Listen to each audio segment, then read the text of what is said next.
Maintenant que vous savez presque tout sur l'impulsivité et aussi les fonctions exécutives, on va se poser la question de savoir s'il y a moyen finalement de travailler tout cela au quotidien.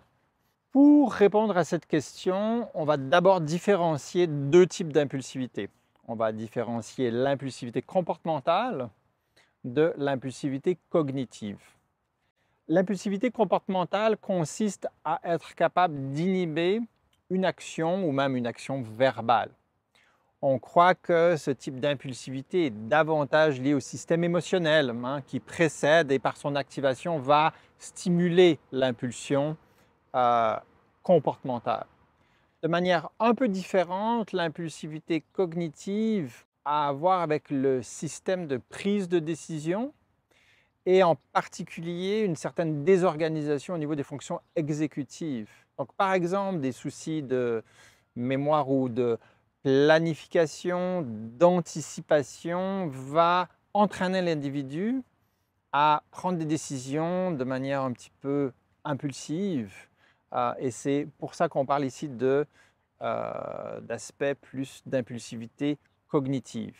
Il n'est pas exclu évidemment que les deux types d'impulsivité interagissent. Maintenant, quels sont finalement les principes d'entraînement quotidien qu'on pourrait appliquer? On va devoir différencier évidemment les enfants des adolescents et des adultes parce que au niveau des enfants, on va avoir besoin de les aider. Pourquoi les principes de travail ici sont des principes d'être capable de s'observer et être capable de plus en plus s'auto-réguler. Et pour s'observer et s'auto-réguler, l'enfant a besoin d'aide. Comment allons-nous l'aider? Nous allons lui fournir des rappels typiquement. Ça peut être des rappels sous forme visuelle. Si par exemple un enfant a tendance à parler en classe, d'interrompre le déroulement de l'enseignement, on va peut-être avoir des rappels visuels, de lever sa main avant de parler. On peut aussi vouloir avoir des rappels temporels. Il va être utile pour l'enfant de savoir qu'est-ce qui se passe dans le premier quart de la journée. Comment est-ce qu'on va dérouler la demi-journée? Comment est-ce que l'horaire de la journée est planifié? De telle façon que constamment, l'enfant peut se rappeler, s'observer, observer aussi le déroulement temporel de la structure de la journée et apprendre à s'auto-réguler. Au niveau temporel, un autre des très grands défis a à voir avec les transitions pendant la journée. Donc on va vouloir beaucoup travailler sur des routines, des rituels de transition d'un moment de la journée, d'une activité à une autre. Ensuite, on va vouloir associer tous ces éléments-là à des formes de récompenses, des récompenses qui sont authentiques, c'est-à-dire de récompenser les efforts, les processus que l'enfant met en place pour essayer de s'observer, de s'autoréguler.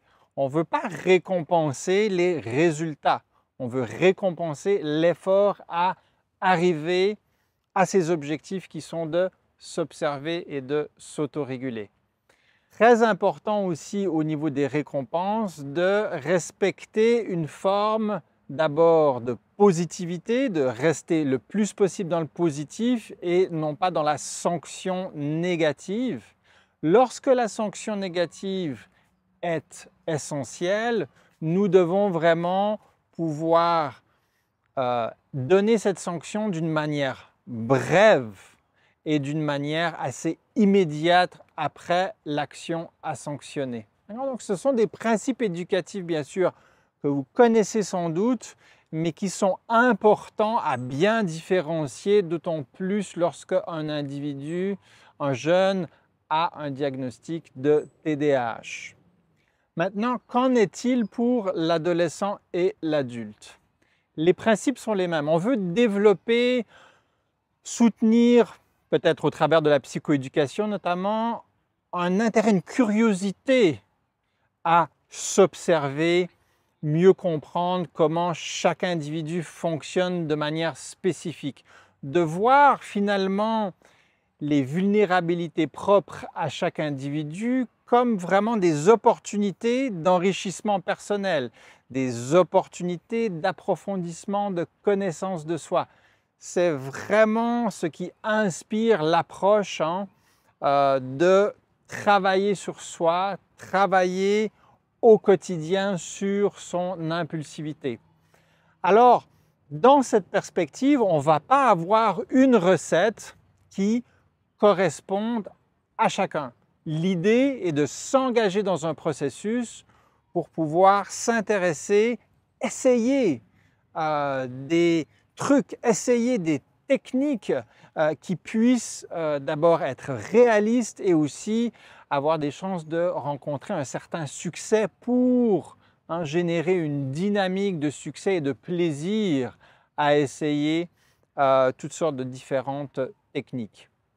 Donc, pour s'inspirer notamment de modèles d'intervention et de les appliquer à la vie quotidienne, on va prendre l'exemple que nous proposent Susie Young et Jessica Bramham dans leur intervention sur l'impulsivité. La technique est facile à retenir, si vous voulez, dans la mesure où elle implique le mot impulse. D'accord? Et donc, chaque lettre va correspondre à un principe. Impulse, le I va correspondre à tout ce qui est de l'ordre de l'identification et de l'explicitation d'un problème précis. Donc, prenons par exemple un problème que j'aurais qui est de procrastiner devant des tâches administratives. Ouais.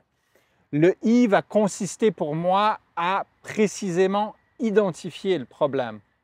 Ensuite, au niveau du M, on va penser à mentaliser notre impulsion, c'est-à-dire à pouvoir rendre explicite le fait qu'on est en train, de manière totalement automatique, on est en train d'être dans cette action qu'on aimerait changer. Donc moi, par exemple, je vais devoir mentaliser les moments où je suis en train de procrastiner. Il ne sert à rien pour moi de me dire « Ah, arrête de procrastiner ». En fait, je dois plutôt reconnaître, mentaliser, rendre au mental l'idée « Ah, ok, je suis en train de procrastiner » sans jugement. Je me dis ça. Ça va m'aider ensuite à identifier ces moments-là, comment ils surviennent, combien de fois ils surviennent durant une journée, une semaine, etc. Ensuite, au niveau du P, on veut impliquer les parents, les partenaires, les pairs dans l'observation du phénomène. Donc, je vais impliquer des gens dans mon entourage, peut-être partenaires, parents ou pères, à observer avec moi quand est-ce que je fais ça? Quand est-ce que j'ai tendance à plus procrastiner? Y a-t-il des spécificités finalement dans mon comportement de procrastination par rapport aux tâches administratives? Ensuite, au niveau du U, on veut utiliser les informations. On veut utiliser les informations issues des observations, non seulement des P, donc des parents, partenaires ou pairs, mais utiliser les informations, mes propres observations au sujet de mon comportement. Donc, je veux aussi me responsabiliser au sujet de ce comportement. Donc, je vais intégrer et les observations externes et les observations que je fais moi. Ensuite, au L, je vais commencer à élaborer des listes de potentielles stratégies, choses à faire, solutions que je vais vouloir mettre en place autour de mon comportement de procrastination. Donc, le L sera les listes que je veux vraiment faire pour pouvoir imaginer, peut-être avec d'autres aussi, pour pouvoir imaginer tout ce que je pourrais mettre en place. Ensuite, pour la lettre S, il s'agit ici de stratégie. Quelles sont les stratégies que je vais employer pour mettre en œuvre tous les éléments que je vais avoir listés comme étant des trucs que je vais utiliser pour aller essayer de changer mon comportement, de changer l'intensité, la fréquence de ma procrastination. Et enfin, E pour évaluation. Je vais vouloir évaluer toutes mes stratégies, identifier plus spécifiquement qu'est-ce qui a été utile, qu'est-ce qui a été inutile ou qu'est-ce qui n'a pas marché et pouvoir faire mon chemin avec ces succès et laisser de côté les éléments qui ne m'ont pas apporté du succès. Je vais pouvoir, autour de cette lettre E de l'évaluation, aussi refaire une période d'observation pour voir effectivement si la fréquence, l'intensité de ma procrastination a évolué autour de la mise en place de toutes ces stratégies. D'accord? Donc on a parlé dans cette séquence de l'impulsivité comportementale, l'impulsivité cognitive et quels sont les principes finalement d'implémentation, de tentative de changement dans le quotidien. Les principes sont essentiellement s'observer pour pouvoir renforcer l'autorégulation autour des comportements impulsifs. Chez l'enfant, on va avoir besoin d'aménagement, on va avoir besoin de soutenir l'enfant visuellement, au niveau temporel, au niveau des horaires, pouvoir vraiment le soutenir au travers des récompenses authentiques qu'on veut livrer sur ses efforts à s'observer et aussi à se gérer lui-même, rester positif le plus possible. Ensuite, nous avons vu que chez l'adolescent et chez l'adulte, les mêmes principes d'observation et d'autorégulation s'imposaient ici dans un esprit de curiosité, dans un esprit de plaisir, d'essayer des choses pour changer ses comportements.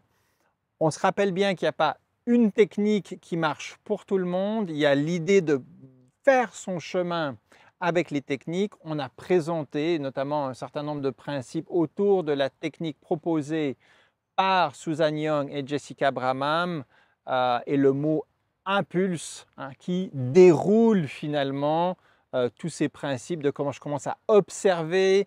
J'ai des parents, pères, partenaires qui peuvent observer avec moi et après ça, je passe dans l'implémentation des mécanismes d'autorégulation du comportement cible.